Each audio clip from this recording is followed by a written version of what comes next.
WWE Bash in Berlin comes to you live this weekend from Berlin, Germany. Let's not waste any time, these are my official predictions for Bash in Berlin. First up, the women's tag team titles are on the line. The unholy union of Alba Fire and Isla Dawn defend their titles against Bianca Belair and Jade Cargill. So if you've seen any of my videos before, you'll know I really hate two single stars being put together to form a tag team and then them becoming champions. I think it's stupid. I think it defeats the whole point of the tag team division. So for that reason, I'm just going to take out of hope Fire and Dawn, the unholy union, to retain. Maybe we could see a heel turn from either Bianca or Jade. Maybe that could be something to further the storyline between those two and then carry us a bit further down the line into the end of the year and into the road to WrestleMania. As for Fire and Dawn, where they turn to next, the women's tag scene on Raw is actually starting to heat up quite well. Obviously we've got Damage Control, complete mind blank there, Damage Control and Sonya Deville's team, Zoe Stark and Shayna Baszler. So we're forming some nice stories there, so there's still plenty of legs left in the women's tag division. There's some good teams for the unholy union to defend against. So for that reason, I am taking Alba Fire and Isla Dawn to retain the women's tag team championships. CM Punk and Drew McIntyre go one-on-one once again, but this time it is in a strap match. I am really excited for this. I love CM Punk and Drew McIntyre as a feud, as a pairing. I'm going to be taking CM Punk to win this one. Obviously they've already had one singles match which Drew McIntyre won.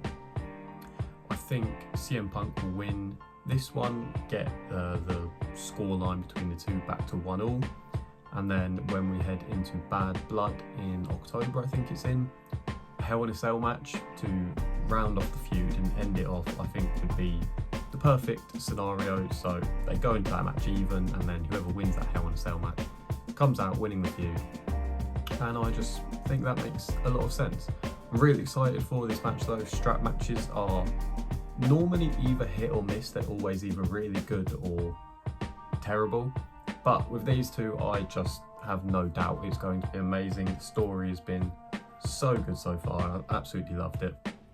But as I say, I think the way to go about this was to give CM Punk a win back. You can't just have him losing every single match since his return, so we'll give CM Punk that win back, get them to one apiece, take us to Bad Blood and a Hell in a Cell match where that'll be a video for another day for who wins that match. But for now, I will take CM Punk to win this match. Next up, in a mixed tag team match, the Terror Twins, Damian Priest and Rhea Ripley go up against Dominic Mysterio and Liv Morgan. For this one, I think it's quite a hard one to call this one, I think, because you could go with Dom and Liv to just give them even more heat, like they need it, but just to give them even more heat. Or you could go with what I'm going to go for, which is Damian Priest and Rhea Ripley. I think this is a good way to give them a bit of revenge against Liv and Dom without having to take the title off of Liv or anything like that.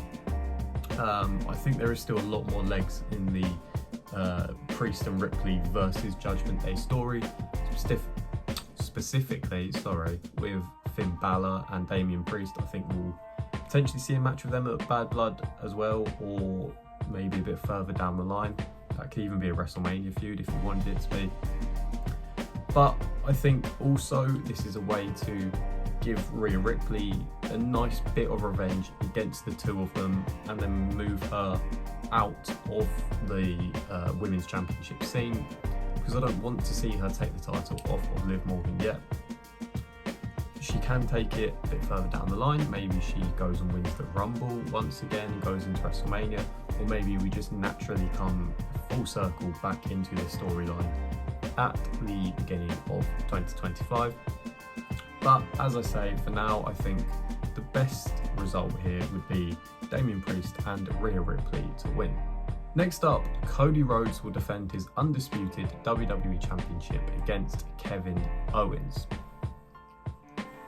So when I sort of make my prediction videos, I normally just write down the match, the people in the match, and then just a very brief one-line reason why I think that will happen, and then I just sort of waffle about it. For this, I've literally written Cody versus KO, and then I've got nothing, because I think it's obvious Cody Rhodes is going to retain. I don't think he's going to lose the title to Kevin Owens here, but I've got no reason for it. I just think he'll retain. Cody's title reign, I absolutely love Cody Rhodes, and I've made videos defending his title reign when people were calling him boring and saying that Roman was so much better and everything. But his feuds that he's been given have been strange so far. I think this only works if after the match, potentially, Kevin Owens turns fully heel. And I'm not sure I want that, because I really enjoy Kevin Owens as a babyface, but I think that's the only way this makes sense, otherwise it feels a bit silly. Kevin Owens sort of saying in the build-up to the match that he didn't want the match because he knows when he's going after titles, it sort of changes him and it takes him to a place inside himself that he doesn't like to be. Think about, when he was going for the NXT Championship and he basically tried to kill his best friend to get it. So I think after the match we should see something similar to that, the powerbomb onto the apron to Cody Rhodes, something along those lines, a full heel turn from Kevin Owens. Will I be the biggest fan of that? I'm not too sure. I guess we'll have to see. Kevin, like I'm good mates with him. Owens is obviously, fantastic as a heel or a face, so he'll make it work. But in the meantime, I think for not many reasons, but a lot of reasons at the same time, I'll be taking Cody Rhodes to defend his undisputed WWE Championship. And last, but by no means least, in what I'm sure will be the main event of the night, Gunther will defend his World Heavyweight Championship against Randy Orton. So I think it's fairly safe to say this will be the main event, given that it's in Germany and Gunther is obviously, it's not his hometown like I saw Randy Orton say. That was a bit strange because Gunther's not German, he's Austrian. But they are geographically very close together. It's in Europe. Gunther, or Walter, has a massive reputation in Europe, so it makes a lot of sense for this to be the main event. And why will Gunther retain the title, as I'm sure he will? Partly because it's in Europe, partly because his reign has only just started, and I'm almost certain he's going to hold his title for, at the very, very least, half a year, if not a year and a half, maybe even 2 years, something like that. Gunther is amazing, he's dominant, he deserves to hold the title for a very, very long time. And I don't think Randy Orton needs to win the World Championship here. I think he should be the one to beat Cody Rhodes, but that's something I've already spoken about on this channel, so we'll get to that a bit further down the line. But, well, hopefully we'll get to that a bit further down the line.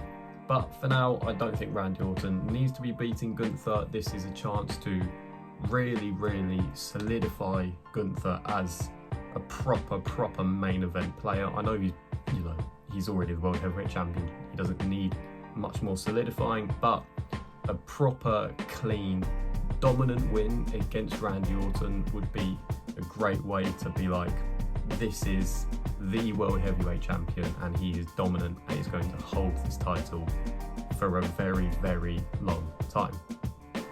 And those are my very rapid fire predictions for Bash in Berlin this Saturday.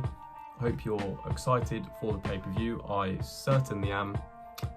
And yeah, thank you for watching. Please like and subscribe for more weekly wrestling content. And yeah, thank you for watching.